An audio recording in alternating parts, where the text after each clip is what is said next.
Hey, welcome to the podcast called Existence, where we are exploring the question, what does it mean to exist, and pursue a life well lived through the contemplation of love, death, meaning, and existence. My name is Evan. I'm a U.S. Marine veteran, and over the past 2 years, I have traveled over half the U.S., living on the back of a motorcycle, and have backpacked over a dozen countries across Europe, and somehow find myself living here in Budapest, Hungary. But these are just conversations I'm having along the way. And today is a conversation with Krisztina.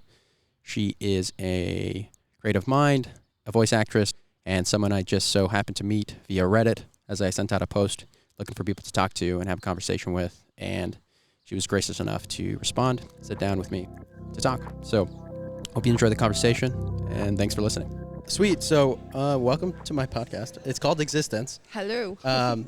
Yeah, it's... Well, really what it's about is kind of me discovering the essence of what it means to exist and pursue a life well lived through a lot of contemplation on love, death, philosophy, and meaning. It's really just what I feel as if is the route I've been kind of going on in my journey through life. It's obviously something that is important to everybody. Like, we're all thinking about these same questions. We're all just living a life, walking around, seeing everybody else live a life as well. But we don't really know exactly, like what it all means, what we're doing here. We're just doing things, and there's so much that goes on around us that we can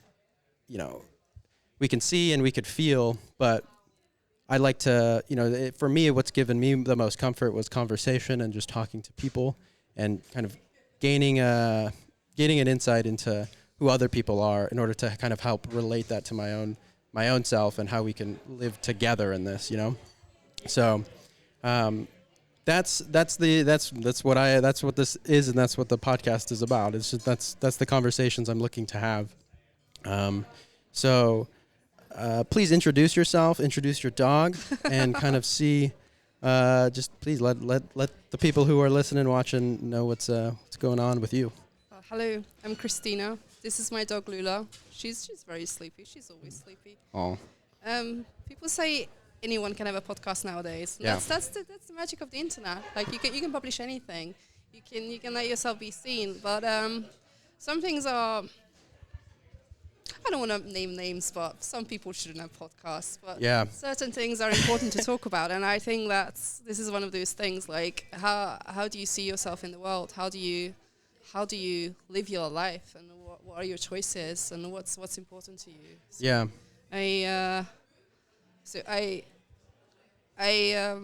God, stage fright. No, you're good. So just I guess introduce your background a little bit, where you come from.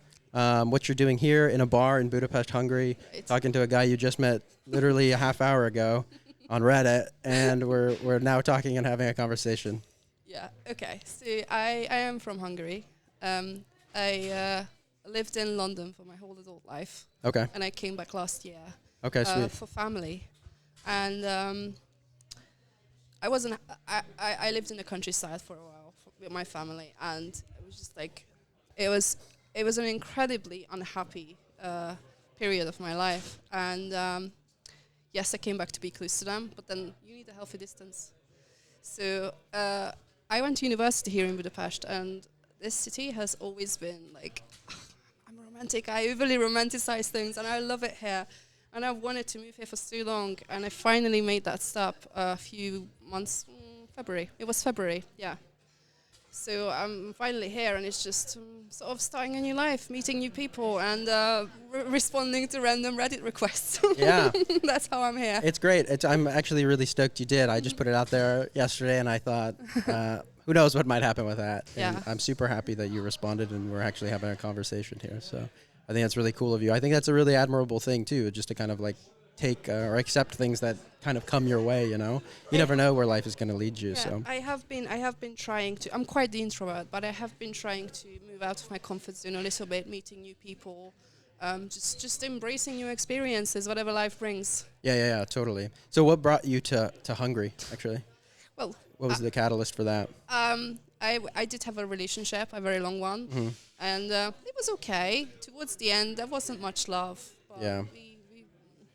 my grandma had a stroke, and I thought, Oh, I'm sorry. I've already lost 2 grandparents. Don't want to lose her as well. And I didn't want to be too far in case anything ever happens again. Yeah. So I'm here now. Yes, I'm not with the family anymore, but I've got a car. I can drive home in 2 hours. It's fine. Yeah. Why don't you just sit down? Oh no.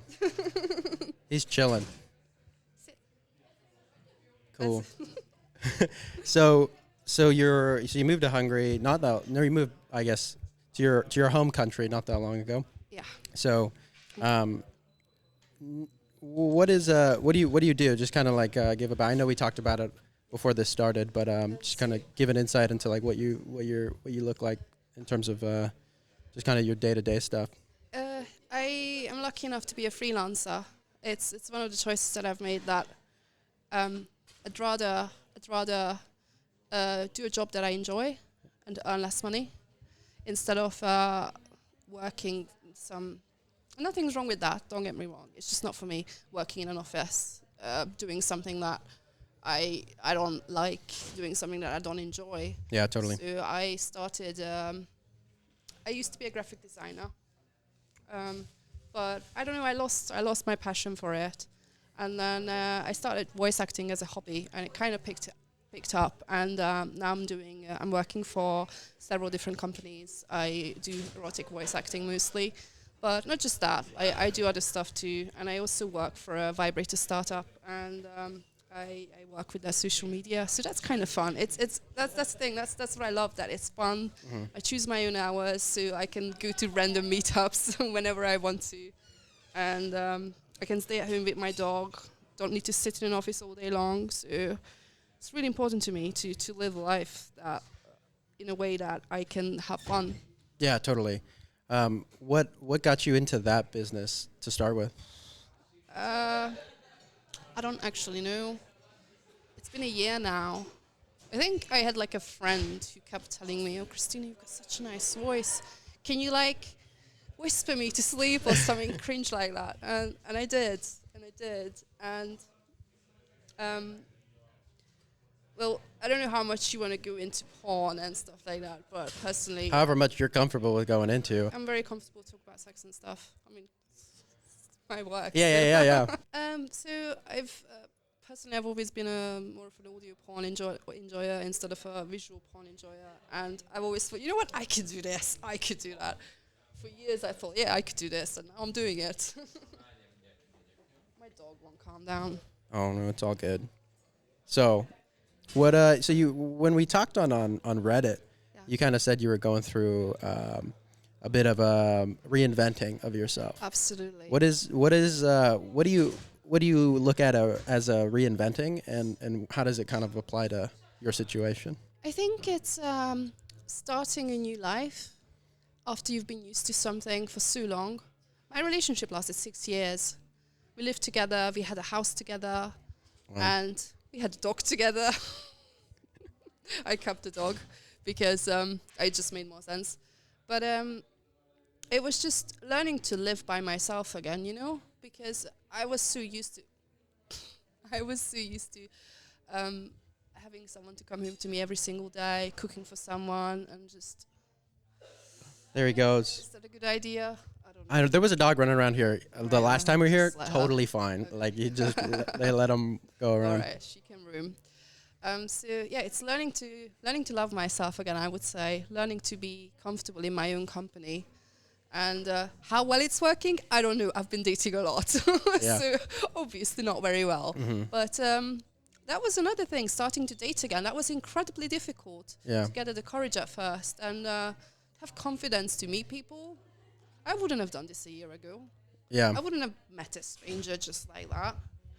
But I think it helped me. And even my work, like, I don't want to say sex is everything, but sex is a lot. And knowing yourself and knowing more about sex and sexuality and sex positivity, I think it helps a lot with mental health and everything.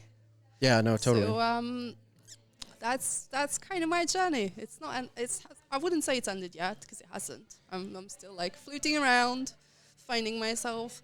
But I'm so happy here. It's been so long since I felt happiness but I think it's the city. No, I'm Charming. I'm happy to hear that. I'm really happy to hear that. It takes a lot, and I think it speaks to the courage that you have to actually go out and take the opportunities that present themselves, because it's not an easy thing to do. Being able to just, see something out there, see something that you want to do, or an opportunity comes up, and being able to say yes to it and actually do it, and that's a big deal. So it's kudos to you for actually being someone who's trying to take more of those opportunities, because I think a lot of people don't take them, and you either regret it or you feel really bad about it for a long time. And obviously, there are opportunities you probably shouldn't take, but like when you're trying to start something new for yourself and really start over, it's difficult and it's scary and it's exciting and it's all these things all at once. And so, a lot of people can get held back by that. So I commend you for not being held back and continuing to kind of go along that journey. So what is it that you think that, or I guess, how would you describe your mentality when it comes to trying to move forward in your journey? Like, what is your mindset behind you moving forward? I don't know if I can answer that. I think trying to accept myself, putting myself first, but not at the expense of other people. So I don't know. I really don't know how to answer that. No, you're totally good. You don't have to answer it at all. I guess the way I was trying to frame it was, or I guess what I was trying to get at was, like we're all going along this path. We're all going along a journey somewhere, right? And that path looks different for everybody. And so what is it that, my question was, like, really how, like, where do you see your life? What direction do you see your life headed? And that's such an open-ended question, and it's not something that's meant to be specific, but more in terms of like a general sense of like, what is it that you think will bring you the most, or bring you a sense of contentment and well-being, And that's not even necessarily a job or a career or like a relationship or anything. Like, what is it do you think at the core of us living and existing in this world we find ourselves in? Like, what do you think the purpose of that is, and how are you trying to apply that to your own life? You have asked the hardest question of life ever. You knew that. Yeah.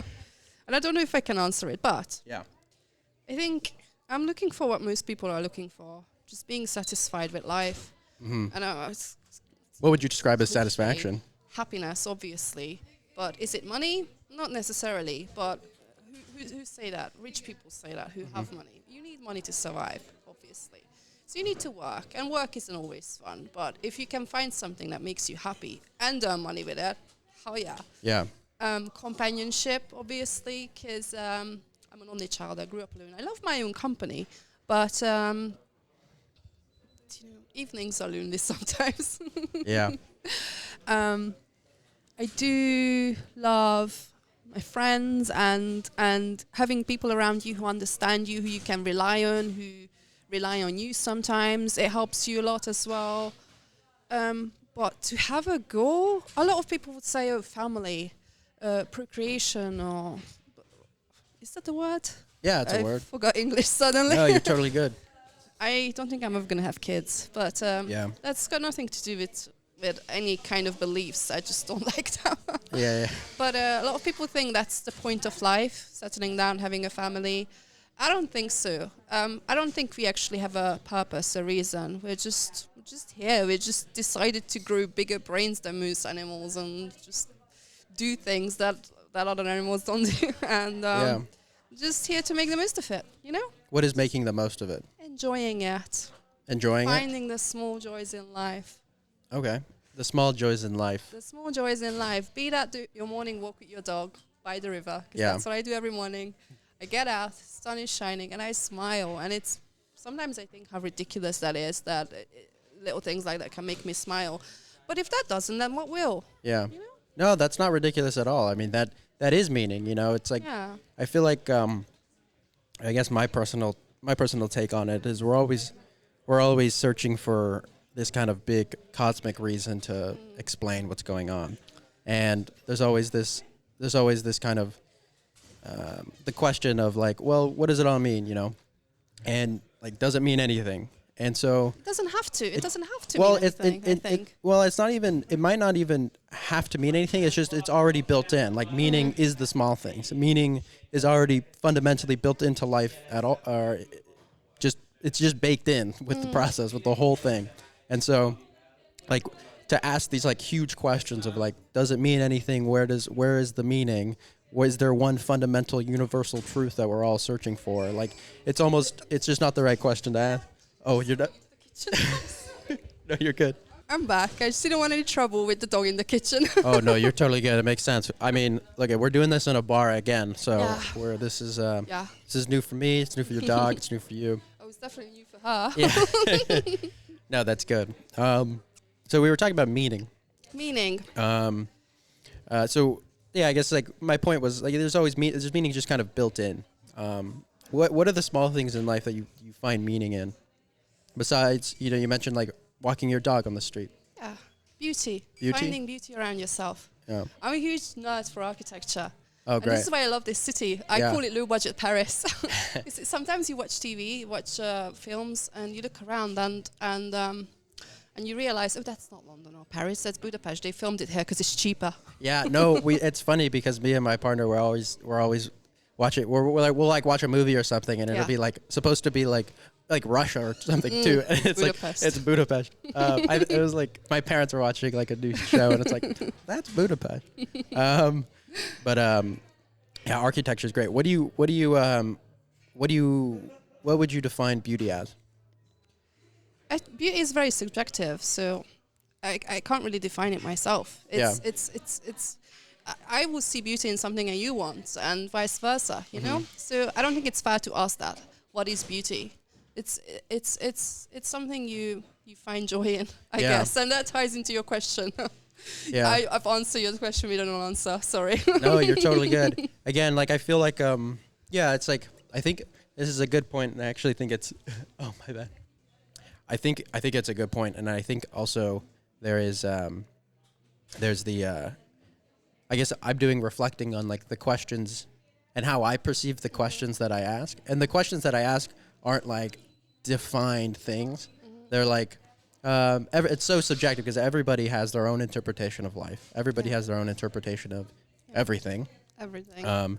So, it's like, what would you define as beauty? Is like it's a personal thing, and obviously it's such an it's an innate feeling you just have in so many questions. Like what is art? What is beauty?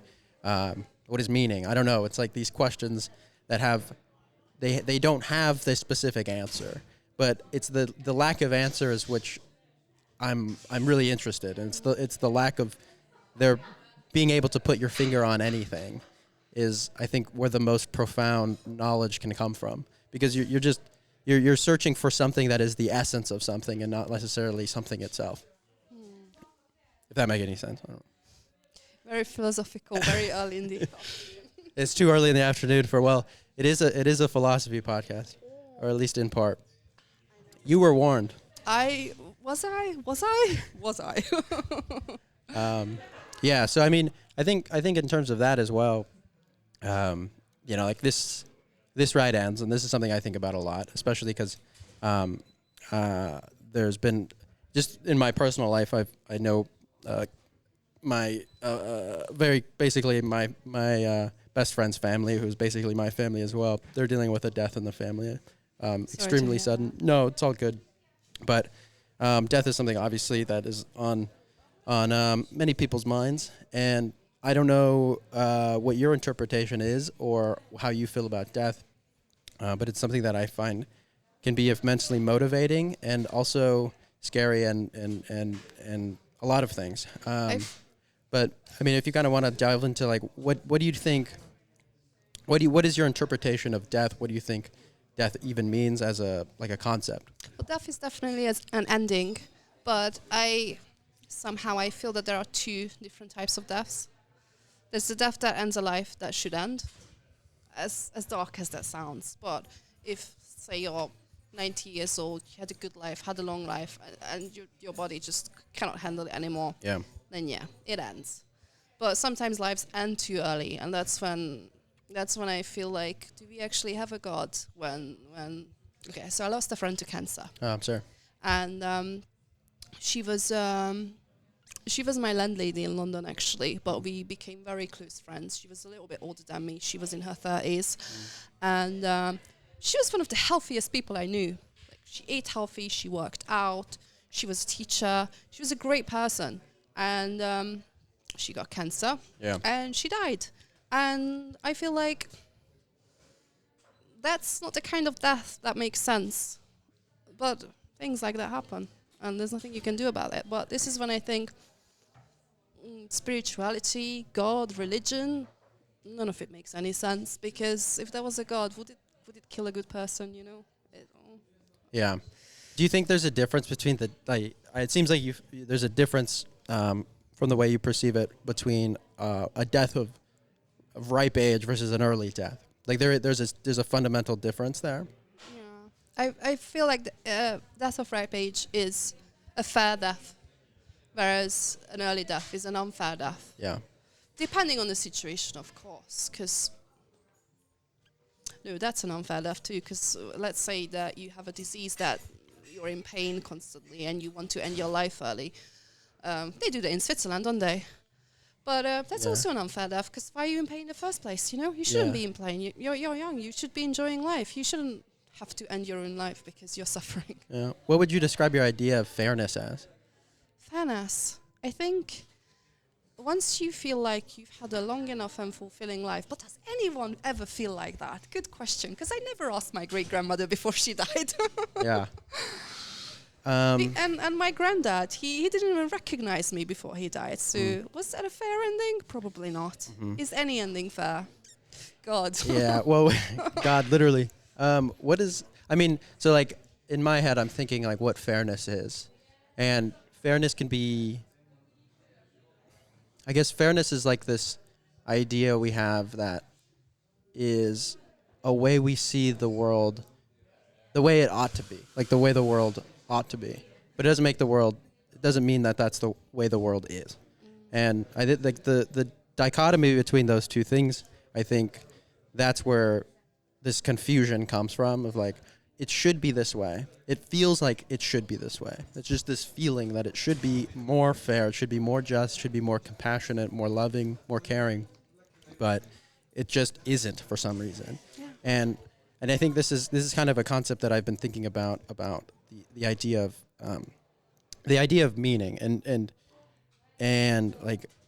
as it relates to death, as like this idea that we're trying to read a poem that is just we have no idea it's a poem, and it's just in a completely different language. And so we look at it and we just see these lines on this paper and we're just trying to make sense of it. But we're never going to make sense of it. No. But it doesn't mean that there's nothing there. You know, it's like there's still something there. There's still an. You don't necessarily have to understand it to enjoy it, right? Well, that's the thing. Well, that's true. Yeah, that's true too. You can enjoy it. You can find the beauty in the scribbled lines on the piece of paper. Like imagine listening to a foreign song. Maybe you're enjoying the melody. Maybe you're enjoying the lyrics, even though you have no idea what it means. You can still enjoy it, right? Yeah. That's one way to look at it. Yeah, there's enjoyment there. Mm-hmm. And enjoyment, there's meaning. Like there is and meaning. Beauty. Yeah, and beauty. Are you a fan of art? Much art? Yeah. What do you have any specific type of art that you most gravitate towards? Architecture, probably. Architecture, as you mentioned earlier. Yeah. Sweet. Do you have a favorite building in Budapest? Oh, many. Many. I actually really like the 8th district, the Palace Quarter. Palace Quarter. Yeah, it's not here. It's a little bit further in the city. Okay. That's where I used to live. Okay. Do you know Luman? Luman. Do I know Luman? Dorsey, off camera? Oh, yes. The not that great spinach soup. Yes. I do. I love that food. She relates it all to food, and then I remember. It's not the place where I ate that not so great spinach soup. I relate to that, though. Yeah. I used to live opposite.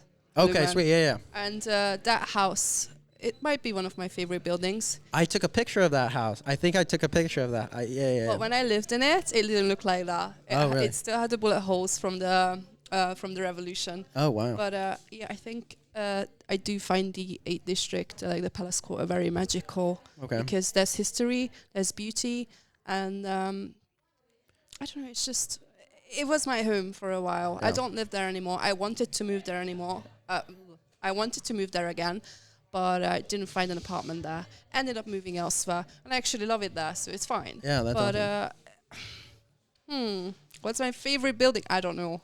Too many. What is it, or what is it about architecture that you find most alluring? I think it's like product design, that it's useful, but it still looks good. Yeah. It's take your what's it called? Roadcaster. Roadcaster. It's useful, but it's also got pretty colors. Yeah, no, right? it looks cool. Yeah. So it's.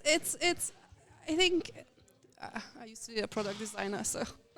No, that makes sense. It's when things are useful but still aesthetic, Mm-hmm. and I think it's really important in architecture that let's say it's your home, it's an office, or whatever it is. You walk into it and you feel satisfied with where you are. You look at it and you think, this is really nice. I'm happy to be here. Yeah. And it was very important to me that I live in a building like this. Yeah. And I do. No, that's awesome. And Soviet architecture, brutalist. There's beauty in brutalism, but not in the housing blocks. The housing blocks are usually very mundane, and there's a lot of that here. There's a lot of that in Eastern Europe, but even in London. And I feel like we want to avoid that. If it was up to me, obviously it's not, we would avoid that. We would try to put at least some beauty in it. And I think that's what I love about architecture, when people are passionate about putting beauty in something useful. Mm-hmm. No, I think that's a great point. I it's not really something I've thought about. I love looking at architecture, but it's not like I don't think about it. I should have been an architect. Yeah, it's not too late. It's not too late. No, I'm fine. No, I think that's a really good point. I know when I walk around, my partner, she's always pointing out like old like socialist buildings and like right next to like grand like palaces, and you're like, wow, this is incredible. Yeah. Just like the library here. Fun fact. What's that? So that library is owned by the Weinheim. Used to be owned by the Weinheim family. I used to go to an elementary school that was their home. Oh, really? Also, yeah, because they're from my town. Wait, you went to the elementary school that used to be the home of the people that own the library? Wow, or used to own the library? Well, no, because it was all taken away after the monarchy fell and communism and everything.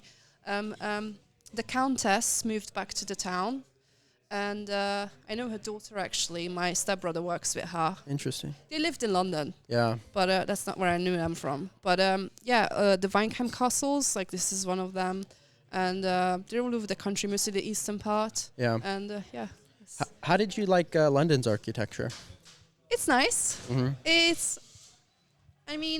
To me, I did say about the films that it's very similar. I think most European cities, not most, but many, are very similar in the sense of you've got the same architecture, you've got the river in the middle, and in that sense, it's really nice. But I think I didn't like the size of the city. It's too big. Yeah, it's massive. It's too big, and but I don't have anything against it. It's just not what I fell in love with. Yeah. Do you like modern architecture? Depends if there's effort in it to actually look nice. As I said to you, I'm not a huge fan of modernism, but if they put something in it that's not just like a big glass block, then it's cool. Yeah. But otherwise, I prefer like late 1800s, early 1900s. Awesome. And so does this, do you like, so your love for architecture translates to art generally, I'm assuming, right? I'm sorry, I can't. Your love for architecture translates to your appreciation for art generally. Oh yeah, absolutely. So I'm kind of a romantic. Like I like to walk around these buildings and feel like, oh, I'm in a movie. Yeah, it feels like that, especially at night. Yeah. At night, Budapest changes completely. Oh yeah. It lights up. Yeah. All It's like the way they do their lighting here is midnight incredible. in Paris, but it's Budapest. Yeah. No, it really is. It's honestly so nice. I remember walking out one day and I was just like, oh, like I need to take pictures of everything Yeah. because you just don't realize how beautiful the city is at night. But actually, we went to just talking about art, we went to the Chantvarni or the Chantvarni painting exhibition. Have you Yeah. been there at all? Yeah. It's great. I'm actually going to the National Gallery on Saturday. Oh, yeah. Yeah, Saturday. Interesting. Got a friend in town, so he's like, "You want to go?" I was like, "Yeah, I'm always up for a museum." Yeah. No, museums are great. I think for me, it's like I don't know. It's just like it's nice to like. It's almost as if life kind of just slows down for a second, and you just appreciate beauty for beauty, and that's like Oh, the yes. point of a museum. Yes, exactly. You know, just to go in and to calm your mind and to be able to just slow down your thought process and not really focus about the outside world. Just be quiet, be calm, and appreciate beauty for the sake of beauty. And when you're looking at something that's really beautiful, like an amazing painting or something that is, just something that is aesthetically pleasing, whatever you'll find in a museum, it's nice to have that space to be able to reflect on it in a like an atmosphere like It's that. nice to have the opportunity to do that, because a lot of people don't have it. Yeah. A lot of people don't. I don't. Maybe they wouldn't even appreciate it, but some people just don't know what it's like to stand for 10 minutes in front of something and just take it in, just enjoy the beauty of it, as you say. Yeah. I think it's a privilege to be able to go, and like that's the thing. Is like art for the sake of art is a privilege. It is absolutely is. It's such a privilege to be able to see so much incredible art, especially in Europe. Like there's so much art out here. It's just incredible. So much art and history. Yeah. But I think that's where, it's like it's important to be able to do it because you gain so much more out of it. And I think I don't know, like as somebody who I've always liked art, but I've never considered myself an artist or like somebody that really like dives deep in art, except for the past few years of my life where I've Well, you're really an been artist now. Yeah, an artist. But I mean, I appreciate art and I love art so much more. I appreciate it so much more now than I did a few years ago when I just was like, I went to a couple museums, but I never really thought deeply about it. But I think it comes with age. Yeah, maybe age and experience, and just like a willingness to actually like set your kind of your assumptions aside, and to kind of come at art from a different angle. Like you really have to just kind of suspend a lot of things and just like go in open-minded and see what you like and what you don't like. Yeah. Do you have a favorite, or do you have like an inclination to a certain type of like a visual art, like painting style? Not really. Mm-hmm. No. I enjoy paintings, but I don't really had the. I don't know. I guess I like Monet, but who doesn't? You know? Yeah. Yeah. There's just the greats. Yeah. No, I don't think I have a favorite as such, whether it's style or whether it's a painter. Yeah. Because it's not really my genre, Yeah. It's something I enjoy, but it's not my niche. Yeah. What would you describe an artist as? Artist is someone who creates something that they take enjoyment in. Okay. They express themselves with, and perhaps other people will enjoy it too, but it's not self-expression. I would say that's art. Self-expression. That's a good way to think about it. Yeah. Because I may be expressing myself with, I don't know, a drawing of a stick figure. Yeah. Everyone will say it's ugly. They don't necessarily have to enjoy it, but I express myself, and that's art, and that's it. Yeah. So I think having other people enjoy your art isn't necessarily a condition of it being art. You know, it's just self-expression. Yeah, self-expression. Oh man, self-expression. There's so many ways to express yourself. Mm-hmm. So, in that, I mean, when you define art as self-expression, I mean, you could take that anywhere. Oh yeah, it could be your hairstyle, it could be your clothing, it could be a drawing, it could be music, it could be poetry. I'm not gonna make a list. It's gonna be very long. Do you think anybody can be an artist then? Yes, I think so. As long as they're willing to, expose their, is that fair to say, expose their vulnerable side? Yeah. But can you make art without being vulnerable? I don't. Maybe you can. I mean, I think vulnerability isn't an inherent quality about art, but it can. But it is. It makes art better. It Depression makes great art. Yes. No, I mean, there's so much. I mean, there's challenge in art. I think that's probably a better way to describe it. Is like a challenge in creating something that may be difficult for you to do. But it's not, and I don't think it's necessarily like you said, it's not a condition. It doesn't have to be a condition of art. Yeah, you're right. But what do I know? I'm not an artist. Yes, you are. Excuse me. I maybe, I don't know. I don't know. You are now. It's been decided. It's been decided. I am the patron of arts, and I've said so. No, that's great. Cool. Was art something that was important to you growing up? Yes. I never thought I was artistically inclined in any way. I couldn't draw very well. I could draw. I tried to learn the guitar, but I've got terrible finger coordination. I'm learning piano right now, and it's nice. pain. I'm terrible. I just can't coordinate my fingers.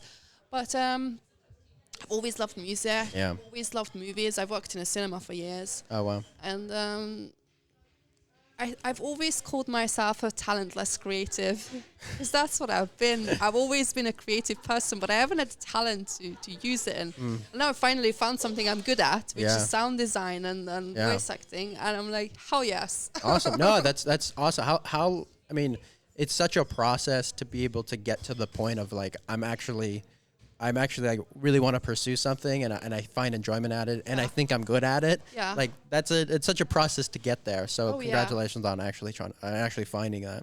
I mean, I was doing illustrating and graphic design for years. Yeah. And every time I looked at my own work, I was like, no, this is not good. Yeah. The clients loved it, but I didn't. Yeah. And I felt like I can't do this anymore because I find no joy in it. It makes me anxious. And with the audio work, I'm actually sometimes listening to my own work and I'm like, fuck, I'm really fucking good at this. So nice. that's what I love. And it's motivating because it allows you to continue moving forward in that space. Exactly. Yeah, and that's important. I mean, it's important to be able to find not only your love for something, but also to look at it, like you said, and to kind of look at it objectively from your own standards and think like, this is actually good, and I'm happy that I have created this, and like this is something that I'm proud of putting out there. But it's hard to do that too. I mean, how do you deal with I guess self-criticism and as it pertains to like what you produce? Well, I think lately I'm fine. Lately I've got enough confidence to know what I do is good, and I can tell whether if I'm putting something out that's not good enough, then I'll go back on it and fix it. But I do remember that when I was doing illustration, it was really difficult because I was never happy. And even when I was happy with something, then came my ex, who was also like a product designer and illustrator, and he was like, that's not good, you gotta fix that, and that just fucking destroyed me. Yeah. So do you think outside influences are more of a factor in how you perceive your pieces of work? Not necessarily, because lately with what I do, even if I receive negative criticism, I'll be like, and what? I know it's good. You just got bad taste. So there's a confidence in that. That's awesome. It entirely depends how confident you are. And I wasn't confident in that work. I'm confident in this one. Nice. So that makes all the difference. How you think about yourself. Yeah, totally. I mean, I think it just speaks to like your own self-identity and how you perceive yourself generally and then it translates into a lot of things, but something obviously that is important to everybody is like what they do for work, what they do for like something that they really care about, you know, if your work is something you care about. But how do you think we start to become more confident in ourselves to be able to pursue these things in the way that you found? I do think, so outside influences do matter, but ultimately you have to be happy with what you do, because you can create something, that makes you happy, and it won't matter what other people say. But if you create something just for the sake of creating something, and you don't find that much joy in it, and you feel like, well, this is okay, but you know, I don't know. So there's an element of like, there's an element of joy in it. Yeah, Okay. I think so. It's enjoying the process and enjoying the final product. Yeah. So a lot of people I know that even in the audio creating community, that they hate their own work, they never listen to their own work. I'm like, are you kidding me? I love the sound of my own voice. Why do you think I'm here? Yeah. No, that's great. It's hard. I mean, I know. I think I've definitely gotten immensely more used to my own voice after doing a lot of these podcasts and editing them. People hate their own voice, which surprises me. Yeah. I don't understand why. You're listening to us all day long, and some people are so shy on camera. Not even about their face. I mean, I'm shy about my face, but I'll talk for days. No, you look great. I think it's about like, because I think specifically to the audio thing, it's like the way it's conducted and like through your bone structure, like it sounds differently. Yeah. But and then you hear it and you're like, that's not how I sound. That sounds weird. And it's actually I think I sound better. Yeah, you sound better. There you go. Yeah, but I think it's also like it's you're your own worst critic. So like the worst exactly. the worst thing that it's gonna be is like the worst judgment you're ever gonna get is from your own self. Yeah. And I don't know if you feel the same way. Like, do you think you can like create something that is like do you think you create something that is, I don't want to say flawless, but like something that you can create? Like how often do you create something that you feel as if like you've really made something sound here? Every week. Really? I love my job. There you go. I'm really happy to hear that you're. Yeah. It's great. Not a lot of people are in that position. I've made a song the other day. Oh really? What is it? It's like an ambient meditation Nice. track, but Yeah. it's because I'm not very good at playing the piano. I'm learning, but Gotta start somewhere. softwares let you cheat so much nowadays. Like electronic music production is incredibly easy, and you just press a few buttons, you turn a few knobs, and you've got a song. And I listen to it, and like I know it's not a huge achievement, but I listen to it, and I'm like, I made this. Yeah. This is amazing. Oh, that's great. Well, you got to start somewhere. You know, with Exactly. anything, like even in audio, sound design, like you started knowing nothing at some point, and then you grow into something. Well, I did go to university learning. I've got a degree in communication, audiovisual communication. Oh, okay, cool. So I've got the basics. Yeah. But mostly I'm self-taught. Yes. Yeah. And even learning it was a joy, to be honest. There you go. I remember getting my recorder and recording fully. It was so much fun. Nice.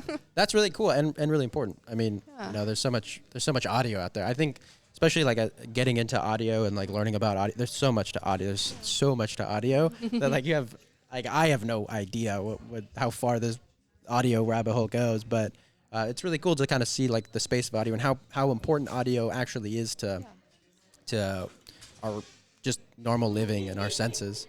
Do you find audio to be?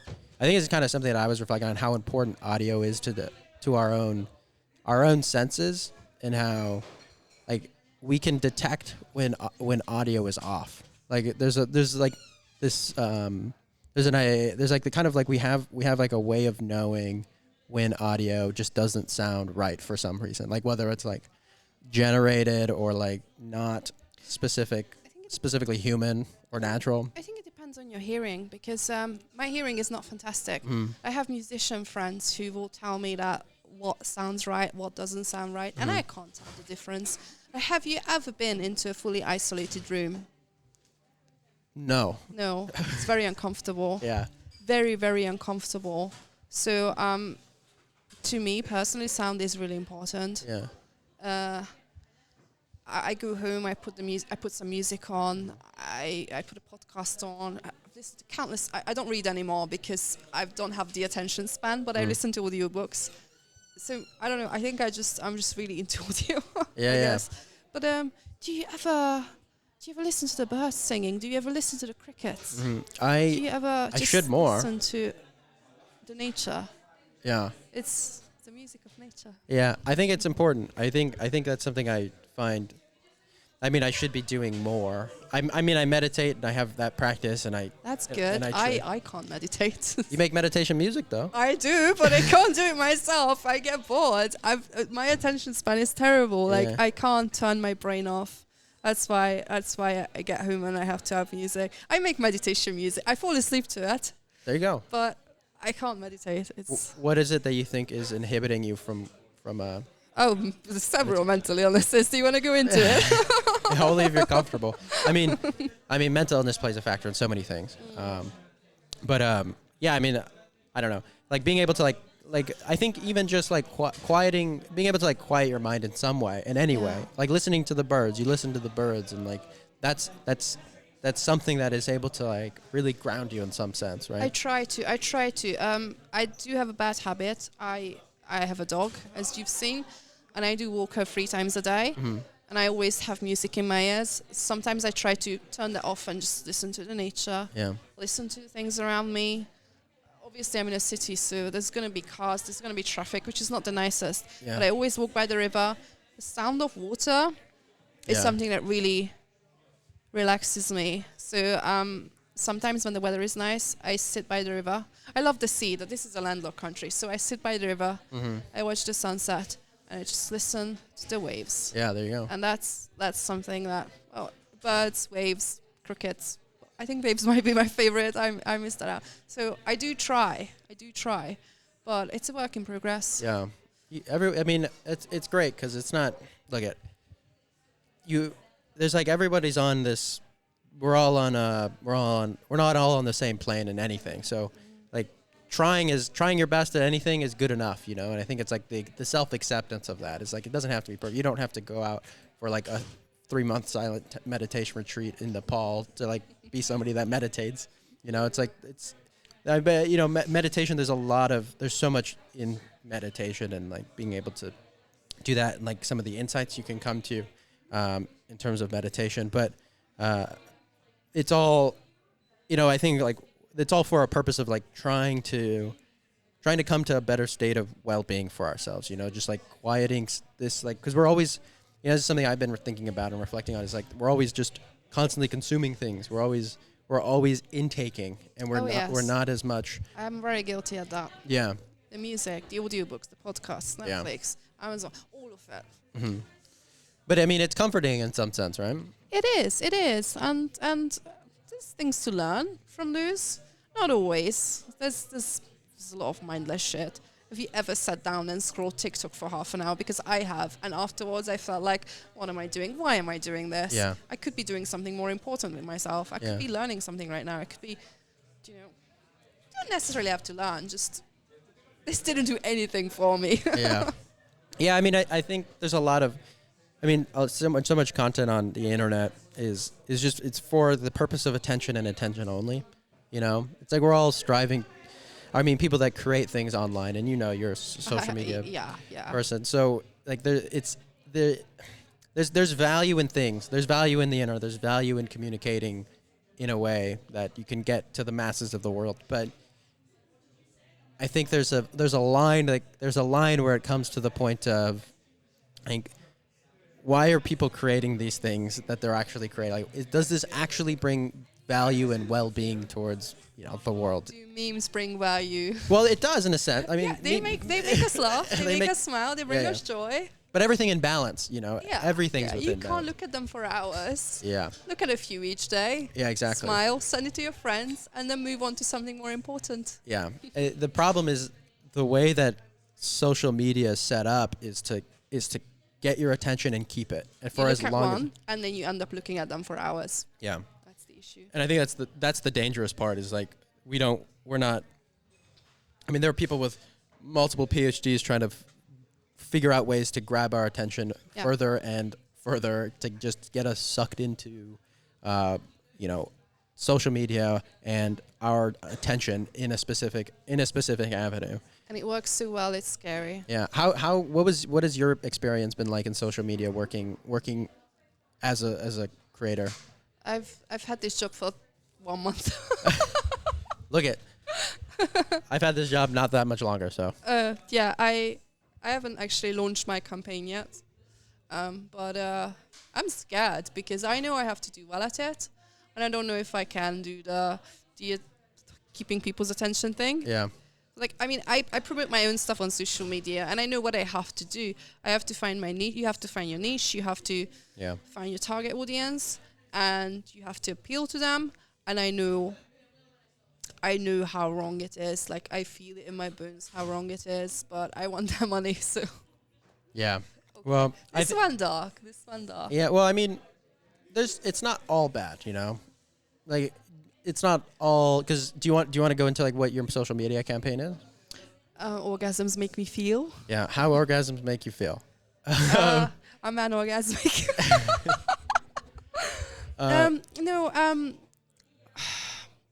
It sounds like a catchy word, but it's hard to get people to talk about it. Yeah. And will it be fun to look at a montage of people saying just one word? Because that's the whole plan. One word? One word. How do orgasms make you feel? One word? One word. Good. Good. Very okay. Yeah. So a montage. Good. Ecstatic. Out of this world. Whatever. Yeah.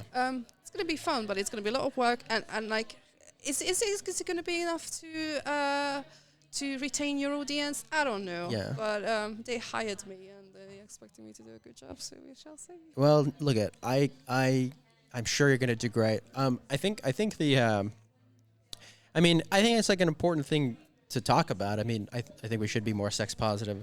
Oh yeah, absolutely. What has your experience been with working in like the sex industry? People are very scared to talk about sex. Mm. People are terrified of talking about sex and being seen talking about sex. Mm. You mentioned the word orgasms and like, what? Why do you think that is? Several things. Could be cultural differences, because I've talked to a lot of people. Eastern Europeans seem more open for some reason. Generational things, like millennials and younger. Even them, because the way they were raised, they had to. You couldn't talk about it, and then even in school, when you talk about sex, it's just a joke. It's just funny. It's embarrassing, and education definitely. We don't have proper sex education here. Mm-hmm. Do you have proper sex education in the U.S.? No, not proper Not. sex education. No. What country has proper sex education? I don't know, but I think that would be a start. Yeah. Do you know about Hungary's politics about sex education? No, I know nothing about it. Not good? Not good. Not good. You don't want to know. Yeah. What is it that I guess like so sex is like this, you know, like you described. Is it something that you think we can move past? Like how do you think we move past that? Education. Just through education? Education, okay. Absolutely. Education. You have to start from an age where obviously not too young because, you know, children. But I don't know, like early teens. Yeah. Early teens. You got to start talking about it. You got to start understanding identity, sexuality. Just how you got to be comfortable talking about it, because I think even to good sex, the secret is communication. Mm-hmm. And a lot of people don't communicate. A lot of people are in relationships for years and they never communicate. They have terrible sex because they don't want to tell their partner what feels good and what doesn't. Yeah. You know? And it's not just sex. It extends to other parts of their life too. But it's something that people are uncomfortable to talk about, and you gotta communicate. Yeah, well, I think it's also like one of those things where if you don't, like you pointed out, and I think it's a good point. Like if you're young and you don't learn. Not only you don't learn, but you don't accept the fact that like sex is always here and it's basically for everybody. Yeah. It's just a part of your life. Mm-hmm. And it's a natural, normal thing to feel, and you shouldn't feel like weird about it. Yeah.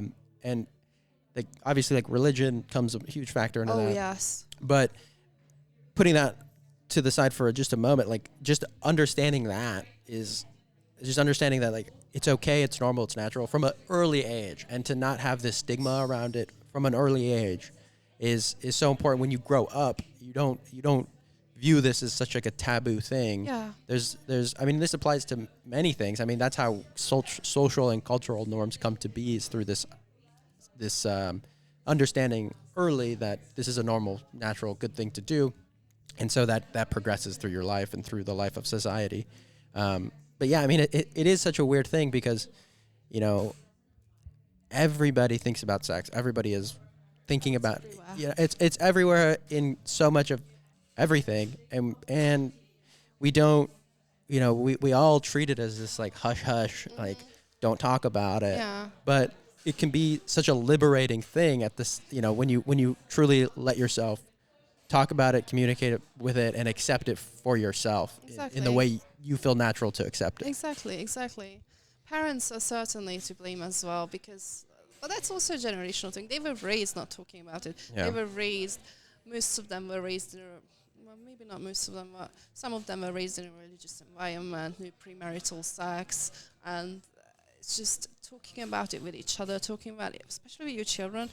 Yeah, it can be awkward. I get it. Yeah. But you gotta make them understand that this is normal. Do you think it's only awkward because they got raised that way, though? Yeah, I think so. And they also didn't have the proper education. That's why I'm saying start young. Goes to sex, huh? Sex, right? Sex is good. So, but that's only a part of your interest here, I guess. You want to, as I was talking to you before, you want to get into video games as a voice actor. Oh, yes. Video games, wow. It's more of like, it's like a princess dream, I know it's one. I don't think it will happen. I mean, I have been cast in a video game as the villain. Oh, which game? It's an indie project. It's called Posthuman, and Posthuman. I play an evil AI. There you go. They're coming for us all. But I mean, is it gonna happen? God knows, because it's an indie production with a guy who's he's got other projects, and is it ever gonna be made? God knows. But hey, I got the role. There you go. Have you completed it? Or is it no. ongoing? It's still in writing. It's okay. still in writing. So I've got some scripts, I've got some character design and stuff. I mean, I'm a man technically, so they have to rewrite that. Oh wow. Because it was written for a male character, but he was like, because I like sci-fi so much, and my whole persona is like AI girlfriend and stuff. It's like in a cringe funny way. Okay. And I like playing the evil AI. Yeah. That was before this whole AI thing blew up. Now it's kind of. It's like, oh, this is real now. Yeah. Yeah. What do you think about AI? I mean, that's such a topic of the times right now. Oh God. I mean, it's good and it's bad. AI art is great. Like I've seen it do some great things, but at what cost? Yeah. I understand that. I think I'm torn about it because I'm with the majority on that it's not great for artists. Yeah. But at the same time, it's technology. Yeah. Computers weren't great for mathematicians, were they? But the mathematicians learned to work with computers, and then they ended up, advancing technology with that. So, yeah. But art, I think it's because it's such a human thing. Yeah. Because what we were talking about, art is self-expression. Yeah. Can a computer express itself? Yeah. But when they call people who just enter prompts into the AI thing, AI artists, you're not an artist, you're a coder. Yeah. It's not the same thing in my opinion. But are coders artists? I don't know. It's a very long conversation to be had. Well, I think it's something interesting how artists start using AI to create art of their own. I saw this video on it. It's like there's an artist in MoMA in New York who was using AI. Using like basically all the data of all the artwork in MoMA to create art out of the spaces in between art. It's like such a complicated, I'm not going to be able to recapitulate what it actually is, but it's an interesting video to check out. I'll link it in the description, but it's I think like the way art is being used with artificial intelligence is something that is, I mean, there's so much to be learned in this space as it comes up. I think they have to, they sort of have to learn the ethical way to use it. And it's a minefield. It's an absolute minefield because for AI to work, it has to learn. It has to learn from something. It has to learn from someone. Yeah. And that someone is going to be other artists. And they have to figure out the legalities and the ethics around that. And that's something that I'm not qualified to talk about really because I don't really understand, to be honest. Yeah. And I do like the possibilities that it gives, but at the same time, it's going to hurt to say this, but as an artist myself. It's okay. It's awesome. It's weird calling yourself an artist. That's why I don't say it. Yeah, I know. I say it for you. Thank you. As an artist myself, it's scary. Mm-hmm. Because there are um, there are AI voice generators. Yeah, I was gonna say because I was gonna be like because I've played around with AI voice generator and I'm like I stopped doing it because now I'm like I can't I just there's a moral and ethical like boundary that I think is being crossed there but I have created some of them and I've seen like what it is. I use it sometimes. Yeah. And I use it for like okay, so let's say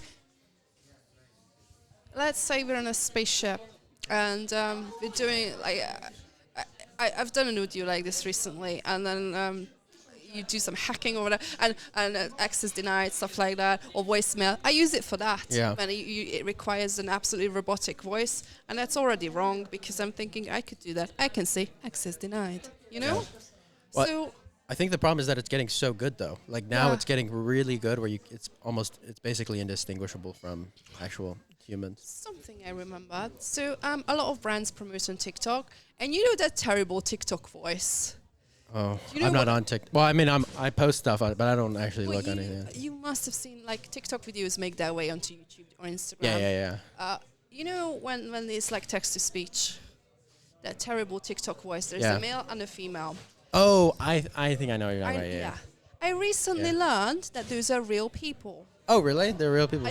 They were recorded by real voice actors. Yeah. That's crazy. And They sound pretty robotic.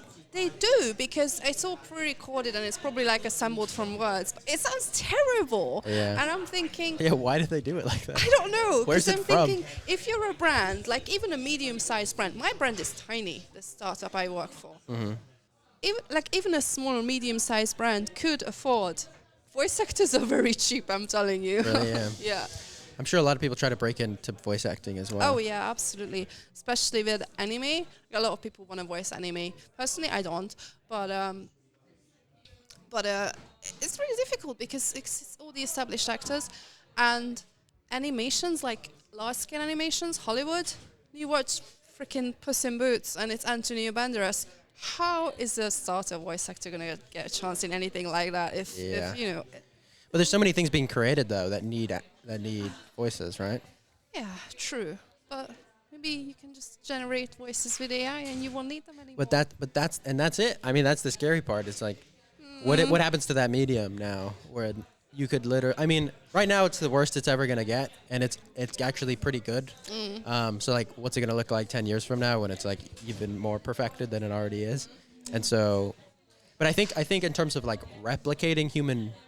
Because I've played around with like voice generators and like conversation between like Chat GPT and like GPT-4 and all that, and like that's really interesting because you get to see like what AI is creating in terms of like a conversation, but as humans or as a simulation of a human, and then you put that in like voice generator and like it basically is like these people talking back and forth between each other, and it's interesting to see. And that's like when I started going down the AI rabbit hole, that really interested me because, I mean, I think about consciousness a lot and like what consciousness is and like how AI might be thinking and like all these things that, you know, I think there's certain things that just can't be replicated within, or at least at this point, it's just not being replicated in terms of like what it means to be a persona of a person. I do agree. Like AI can speak in certain ways, but you cannot capture human emotion, can you? Not yet, at least. I'm sure you will be able to. Yeah. You will be able to very soon. Maybe this year, maybe next year. It's not far. But it will be scary. In terms of voices specifically? Yeah, voices. I'm talking voices. Yeah. I don't know. It's already pretty good though. That's what got me hooked on. I was like, this damn it's computer's taking my job. Yeah.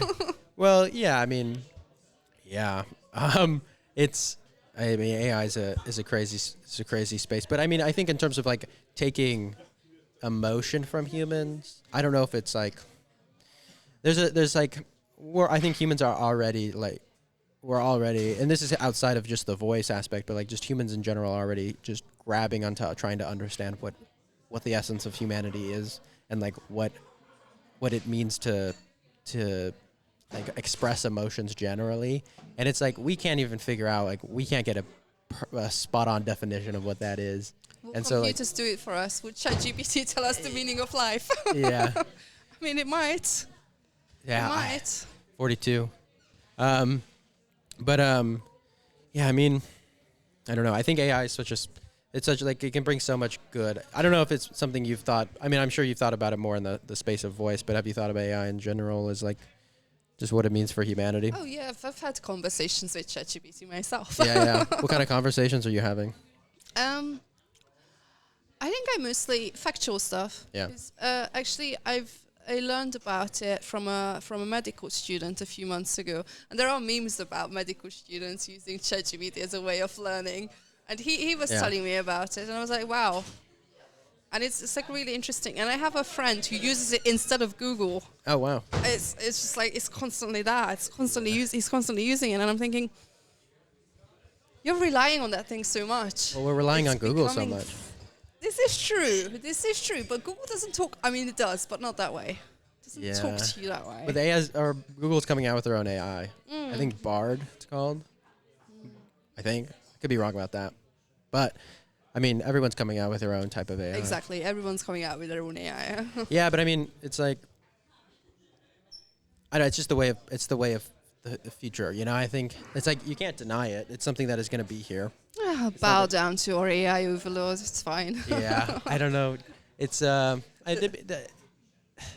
humanity. I think the more I think about the space of AI, I think the more I think about like what it means to be human. You know, and I think this is like the fundamental question that we're asking ourselves, if not explicitly but implicitly as a society, kind of dealing with artificial intelligence in the way that it's been being shown. And so, how do you view the nature of what it means to be human? Actually, I have a question. Do you think we'll ever enter the cyberpunk future where we'll be enhanced by computers and like have microchips in our heads and we'll be half AI, half human? Probably. I Yeah. mean, I would say probably, yeah. Yeah. At some point. I mean, if we don't die first, because Yeah. like that could happen to like burn Yeah. up or something. yeah. I mean, it's the thing is like it's already being that type of work is already being started, and so like you have like Elon's working on like Neuralink, and it's like we're gonna be implanting chips in our head. So Hive mind. yeah, hive mind. We're all gonna have a collective intelligence, I mean, we do is ChatGPT. and it's all gonna be connected to ChatGPT. Crazier things. I don't know. It's one of those things where it's like science fiction is just becomes science. I enjoy fact, right? science fiction, Yeah. but it's also scary that. Do you ever watch Black Mirror? Oh yeah. The new episodes are not good. I would say the older I like episodes that. are good. They actually just announced a new season. Oh really? Yeah, just today. Maybe. I mean, it's been a minute since they've released yeah. anything. Last time when I Since saw was like Bandersnatch. Miley Cyrus or something. Oh no. But the reason I like Black Mirror because it feels so real. It feels Yeah. so present. It Yeah. doesn't feel super futuristic, not like Blade Runner or whatever. But because it feels like this could happen tomorrow. Yeah. This could happen next week. And I think it will. Yeah, the near distant future. Yeah.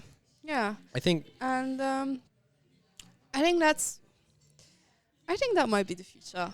No, I don't necessarily embrace it, but I do think that we're growing so close with technology that eventually technology it already is, but it will become part of us. Yeah. You know? We already we walk around with our phone in our hands, Yeah. you know? You can't. I mean, if you try to disconnect yourself from technology now, it's just like even just now, like you're already. It's possible for sure, and it's if you want to live if you want to live in like the Western ideal of like what it means to live in a world like this, it's like you're a part of technology. But I mean, you can limit it. You can limit it as much as you want, but like it's hard to get around it completely. Oh, Unless yeah. you like really cut yourself off, which is totally possible and probably what. If you let Maybe your we should phone do. contract run out. Yeah. Just let your phone contract run out and then not respond to anybody. But yeah, I mean, it's difficult because technology, it brings a lot of good to us as well. But, humanity now, like what it means to be a human is not, it means a lot of things. But it's like, I think I have problems with like the idea that like what it means to like the thing that separates humans from everyone else or everything else is this specific thing. And I've always had problems with that type of idea. I don't know if you've heard like the thing that separates humans from every other species is the fact that, we're able to contemplate our own death, or we're able to be aware, or like we're able to like be these certain things. And I just think it's so much more complicated than that. Like we're all just a part of definitely. everything. And we don't know what animals think, do we? So Yeah. it's a little bit ambitious to say that we think different because Yeah, exactly. we don't know what's in their head. But some things definitely set us apart. Yeah. I mean, look at us. We're sitting on a sofa built by humans, recording on a device built by humans. Yeah. Pretty colors. Yeah, pretty colors. It's like we're gonna separate ourselves from technology as we're currently using technology. But I don't want to keep you for too long. I appreciate the conversation. It's been great. I'm really into music. You're into music as well? I'm learning to make music You're right learning now. into music. Yeah, I know. I'm always like scared to ask that question now because I've interviewed like people that are like, actually, I don't really care about music, and I'm like, I don't understand. Where do you see these people? Like, I just think I've only assumed. ever met one person in my life Yeah. who said, "I'm not really into music." Yeah. What's wrong with you? It just doesn't make sense to me Yeah. either. But I need to be more upfront about it. No. Yeah. So, please, if you have any good music recommendations, Oh, always.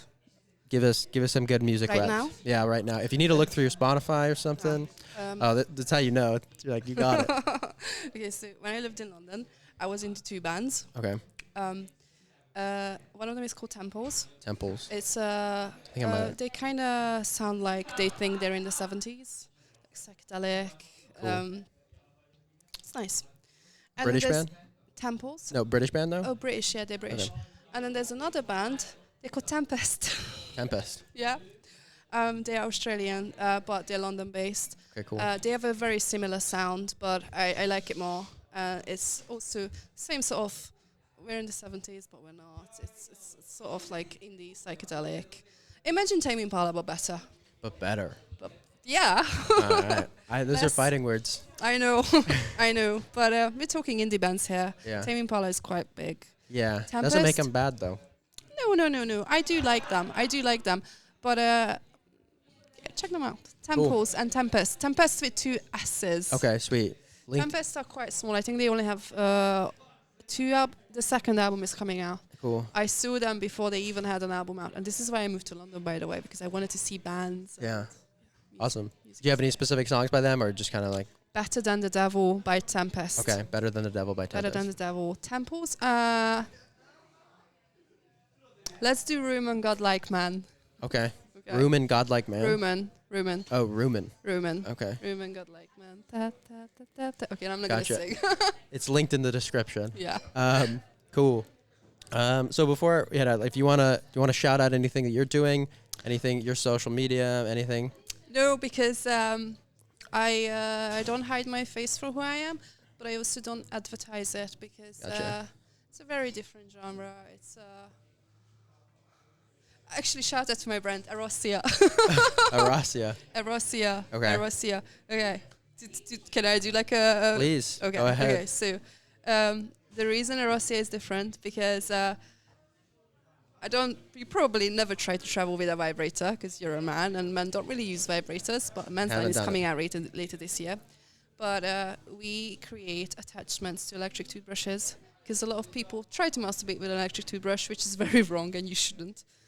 Unless you have an Erosia attachment because Interesting. the motor of an electric toothbrush is incredibly strong, travel safe, body safe, and TSA can't embarrass you. There you go. There you go. That's my advert. Erosia. Arasia. I'll link it if you send me the link. That's actually kind of a novel idea. It is. I haven't thought about that. That's why. Well, I haven't thought about it for... Yeah, that's it's not on why. my That's mind, why I was so surprised because it's a very and it's not phallic. It's not. It's classy. It's Arasia. Erosia. Cool. Awesome. Well, thank you for being on the show. I really appreciate it. Thank you It was for great having me. meeting you. It was great to meet you too. Yeah, thank you. It's been fun talking to you in a bar in Budapest. Somebody I just met. So, thank you. Thank you.